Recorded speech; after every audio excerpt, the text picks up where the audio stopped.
अरे तुषार, कैसे हो तुम? वे दो कौड़ी की सिक्योरिटी गार्ड, तेरी हिम्मत कैसे हुई सर को नाम से बुलाने की? रिद्धि, ये क्या तमीज है? ऐसे हाथ उठाते किसी पे? तुम्हारे माँ बाप ने यही सिखाया क्या तुम्हें?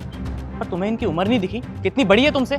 कहाँ गए तुम्हारे एटिकेट्स? यही तमीज है बात करने की तुम्हें? Sir I am sorry, but आपने खुद देखा ना, उन्होंने एक तो आपको नाम से बुलाया, ऊपर से आपका हाथ भी पकड़ा है। लेकिन जो गलत है सो गलत है। लेकिन मैम सॉरी, मैंने आपको पहचाना नहीं। कौन है आप? अरे तुषार बेटा, मैं तुम्हारी टीचर। जब तुम छोटे थे बचपन में मैं तुम्हें पढ़ाती थी, तुम भूल गए? तुम हमेशा इंग्लिश में वीक थे और मैं तुम्हें इंग्लिश सिखाती थी, और देखो आज तुम कहाँ से कहाँ पहुँच गए हो। Ma'am I am really sorry, but मैंने अभी भी आपको नहीं पहचाना। क्या आप मुझे प्लीज़ थोड़ा डिटेल में बताएंगी? अरे हाँ बेटा, तुम्हें याद नहीं है पर मुझे बहुत अच्छे से याद है, क्योंकि मैंने तुम्हें पढ़ा रखा है। तुम्हें याद है जब भी मैं ऐसे देती थी, एप्लीकेशन देती थी, तो तुम रोने लग जाते थे कि मैडम मेरे से नहीं हो पाएगा, मुझे ये लर्न नहीं होता, मैं ये नहीं कर पाऊंगा। तो मैं तुम्हें क्या कहती थी कि ये चॉकलेट लो। अरे वो चॉकलेट वाली मैडम जो तुम्हें हर बार चॉकलेट देती थी, तुम्हें रोने नहीं देती थी। अब याद आया तुम्हें?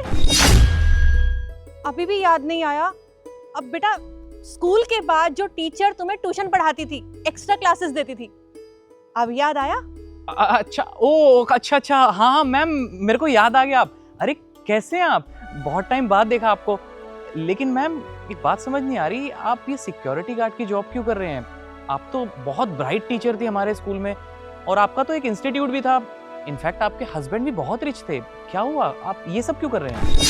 दरअसल बेटा, मेरे हस्बैंड को कैंसर हो गया था, और जिस इंस्टीट्यूट में मैं पढ़ाती थी ना बच्चों को, वो इंस्टीट्यूट मुझे बेचना पड़ा अपने हस्बैंड के ट्रीटमेंट के लिए। वो बेच के मैंने अपने हस्बैंड का ट्रीटमेंट करवाया। उसके बाद ना मेरा इंस्टीट्यूट रहा और ना ही मेरे हस्बैंड। और उसके बाद मेरे बेटे को पढ़ने के लिए लंदन जाना था, इसीलिए मेरा बेटा जिद करने लगा कि मम्मी मुझे लंदन जाना है, मुझे लंदन पढ़ाई के लिए भेजो। उसे फर्दर स्टडी करनी थी, और मैंने अपना घर बेच दिया उसकी स्टडी के लिए। मुझे यही था कि जब मेरा बेटा पढ़ लिख कर बड़ा हो जाएगा ना, तो अच्छी जॉब करने लगेगा और मुझे किसी प्रकार की भी कोई दिक्कत नहीं आने देगा।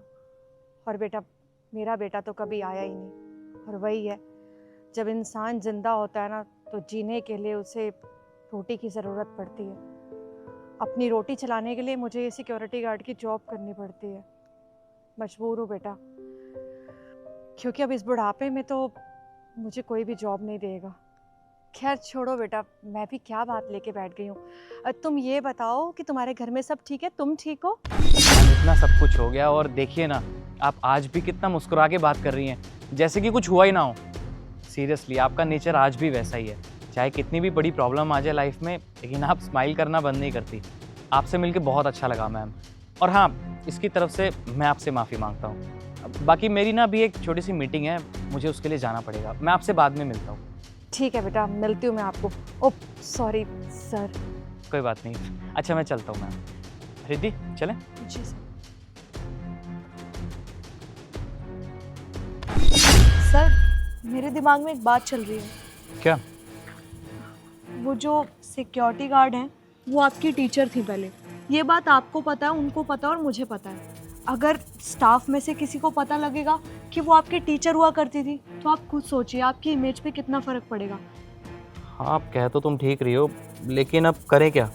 सर, मैं तो कह रही हूँ, अभी आपने उसे कैबिन में बुलाया ना, तो आप उसे साफ साफ क्लियर कर देना कि आपने उसे जॉब से निकाल दिया है। इससे ना ऑफिस वालों को ये पता चलेगा कि वो आपकी टीचर थी, और आपकी इमेज भी बच जाएगी। ठीक है, करते हैं कुछ।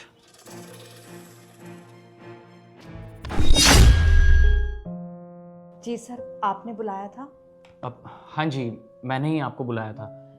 देखिए, पहले आप मेरी टीचर रह चुकी हैं और आपने ही मुझे पढ़ाया है, लेकिन आज की डेट में आप ये सिक्योरिटी गार्ड का काम कर रही हैं, जो कि मेरे लिए अच्छा नहीं है, क्योंकि इस कंपनी में मेरे बहुत सारे एम्प्लॉयज़ काम कर रहे हैं।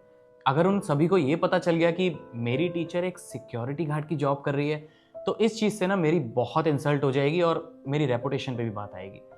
तो बस मैं ये चाह रहा था कि अब आज से आप इस कंपनी में इस पोस्ट पे काम नहीं करेंगी, तो आपको ये जॉब छोड़नी पड़ेगी। सुन लिया ना तुमने? सर ने क्या बोला? तुम्हें वो जॉब से निकालते हैं। चलो अब निकलो यहाँ से।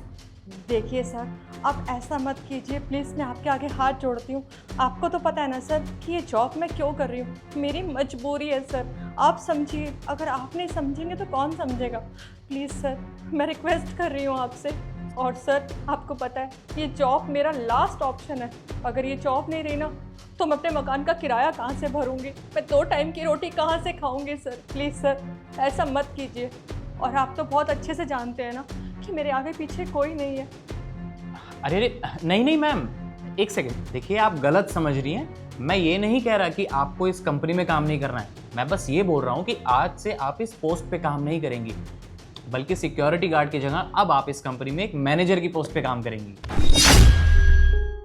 मैनेजर की job? Thank you so much sir. मैं तो डर ही गई थी कि आप मुझे कंपनी से निकाल रहे हैं। अरे मैम, आप थैंक यू क्यों बोल रही हैं?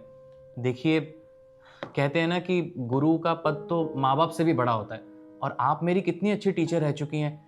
मैं जब भी गलतियाँ करता था, जब भी कुछ काम नहीं करता था, आप ही मुझे मोटिवेट करती थी, और आप ही मुझे कितने अच्छे से समझाती थी, कितने अच्छे से पढ़ाती थी। देखिए, मैं जिस भी मुकाम पे हूँ ना आज, वो कहीं ना कहीं सिर्फ आपकी वजह से हूँ मैम, क्योंकि आप ही ने मुझे बहुत अच्छे से पढ़ाया है। और माँ बाप के बाद एक आप ही तो थी जो मेरा इतना ख्याल रखती थी, तो उसके लिए तो मुझे आपको थैंक यू बोलना चाहिए। सर, आपका बहुत बहुत शुक्रिया। देखिए मैम, आप प्लीज़ मुझे ये बार बार सर बोल के शर्मिंदा मत कीजिए। आप मुझे मेरे नाम से ही पुकारिए, जैसे पहले पुकारती थी। प्लीज़, मैं दुनिया के लिए सर हूँ, लेकिन आपके लिए आज भी आपका स्टूडेंट हूँ। अब आप प्लीज़ कल से ऑफिस टाइम पे आ जाइएगा, ठीक है मैम? All the best. ठीक है तुषार बेटा, मैं चलती हूँ। और तुम क्या बोल रही थी मुझे कि इनको इस नौकरी से निकाल दूं? इनके पास बची कुची जो जॉब थी वो भी छीन लूं इनसे, और ये उस चीज़ से सड़क पे आ जाएं? शर्म आनी चाहिए तुम्हें रिद्धि। अरे ये मैम मेरी टीचर रह चुकी हैं, और मेरा इन्होंने बहुत ख्याल रखा है बचपन में। पढ़ाया लिखाया, सब कुछ वो दिया जो एक माँ शायद अपने बेटी के लिए करती होगी। अरे मैं जिस भी मुकाम पे हूं ना रिद्धि आज, शायद कहीं ना कहीं इन्हीं की वजह से हूँ। और तुम क्या कह रही हो कि इतने बुरे टाइम में मैं इनका साथ छोड़ दूं? फॉर योर काइंड इन्फॉर्मेशन, मैंने ये मैनेजर की जॉब इनको इसलिए नहीं दी है कि ये मेरी टीचर रह चुकी हैं। मैंने इनको ये जॉब इसलिए दी है क्योंकि ये बहुत टैलेंटेड हैं और ईमानदार भी, और ये डिज़र्व भी करती हैं। आइंदा से किसी की इंसल्ट करने से पहले या किसी के ऊपर हाथ उठाने से पहले ना 100 बार सोच लेना। समझी तुम? अब जाओ यहाँ से, काम करो अपना। I am sorry sir.